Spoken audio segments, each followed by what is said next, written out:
मध्य प्रदेश लोक सेवा आयोग यानी एमपीपीएससी के कई रिजल्ट्स का उम्मीदवार लंबे वक्त से इंतजार कर रहे हैं। एक और जहां कैंडिडेट्स राज्य सेवा परीक्षा प्री 2026 की आपत्ति लिंक खुलने का इंतजार कर रहे हैं, तो वहीं दूसरी तरफ राज्य पात्रता परीक्षा यानी सेट के 31 विषयों का रिजल्ट भी रुका है। इसका भी उम्मीदवारों को इंतजार है। वहीं फूड सेफ्टी ऑफिसर के रिजल्ट को लेकर भी उम्मीदवारों का इंतजार बढ़ता जा रहा है। फूड सेफ्टी वाले मामले में फाइनल सिलेक्शन लिस्ट बस आना बाकी है। वहीं सेट के 31 विषयों के रिजल्ट का भी इंतजार है, क्योंकि इसके बाद ही उम्मीदवार असिस्टेंट प्रोफेसर भर्ती 2025 के लिए आवेदन कर पाएंगे। इसी तरह हाल ही में हुई राज्य सेवा परीक्षा 2026 की प्रीलिम्स की आपत्ति लिंक खुलने का भी 1 लाख से ज्यादा उम्मीदवारों को इंतजार है।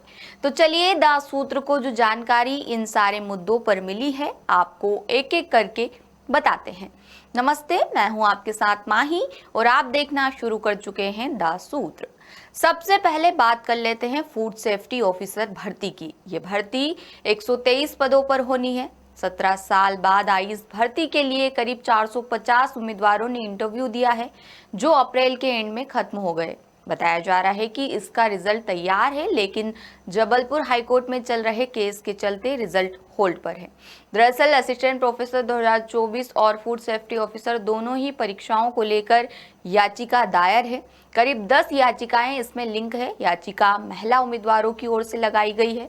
इन याचिकाकर्ताओं ने अधिकतम उम्र सीमा के नियम को चुनौती दी है। साल 1997 में नियम था कि अधिकतम तय उम्र सीमा में 10 साल की छूट महिलाओं को दी जाएगी।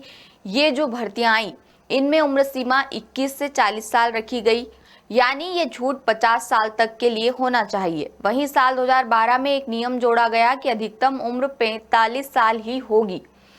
आयोग ने इसके तहत 45 साल से ज्यादा उम्र वाली महिलाओं की दावेदारी खारिज कर दी, जबकि याचिकाकर्ताओं का तर्क है कि इसमें कहीं नहीं लिखा है कि अधिकतम उम्र से 5 साल ही छूट दी जाए, ये 10 साल ही है। ऐसे में 2012 के नियम को 1997 के नियम से अलग करके नहीं देखा जा सकता है। अगर यही करना था तो अधिकतम उम्र 21 से 35 करते, तभी फिर साल 2012 का नियम अधिकतम 45 साल वाला मान्य होता। लेकिन जब भर्ती में 21 से 40 साल उम्र सीमा है, 10 साल जोड़ेंगे तो उम्र 50 साल तक जाएगी। अक्टूबर 2025 में इन याचिकाओं पर अंतरिम आदेश देते हुए हाईकोर्ट ने बिना मंजूरी रिजल्ट जारी करने पर रोक लगाई। आयोग का कहना है कि हाईकोर्ट से मंजूरी ली थी, जिसमें याचिकाकर्ताओं का रिजल्ट होल्ड कर बाकी जारी करने की मंजूरी दे दी गई।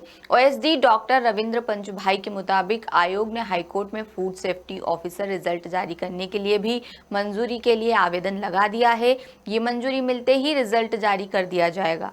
वहीं राज्य पात्रता परीक्षा के रिजल्ट को लेकर जो लेटेस्ट अपडेट सामने आया है, वो ये है कि 31 विषय में देरी हो रही है। आयोग से मिली जानकारी के मुताबिक इसे पहले मई के पहले हफ्ते तक निकालने की तैयारी थी, लेकिन कोशिश है कि इस हफ्ते के आखिर तक रिजल्ट जारी कर दिए जाएं। हालांकि रिजल्ट अभी 2-3 दिन तो नहीं ही आने वाले हैं। ज्यादा देरी हुई तो फिर मई के मिड तक यानी तीसरे हफ्ते की शुरुआत में ही जारी किया जा सकता है। वहीं 26 अप्रैल को 155 पदों के लिए राज्य सेवा परीक्षा प्री 2026 हुई थी। इसकी प्रोविजनल आंसर की तो एक दिन में ही जारी हो गई थी, लेकिन आपत्ति लगाने की लिंक नहीं खुली। हालांकि इस बार आपत्ति जैसे विवादित प्रश्न न के बराबर है, लेकिन ये प्रक्रिया की जानी है। आयोग से मिली जानकारी के मुताबिक इसके लिए आयोग ने एमपी ऑनलाइन को बोल दिया है और इसी हफ्ते लिंक खुल सकती है। तो उम्मीद है आपको सारे सवालों के जवाब मिल गए होंगे। ये खबर आपके लिए इंदौर से हमारे ब्यूरो चीफ संजय गुप्ता लेकर आए थे। लेटेस्ट, इन्वेस्टिगेटिव और इन डेप्थ खबरें देखने के लिए ज्वाइन कीजिए दास सूत्र का व्हाट्सएप चैनल, सब्सक्राइब कीजिए यूट्यूब चैनल, लाइक कीजिए फेसबुक पेज और पढ़ते रहिए www.dasootra.com।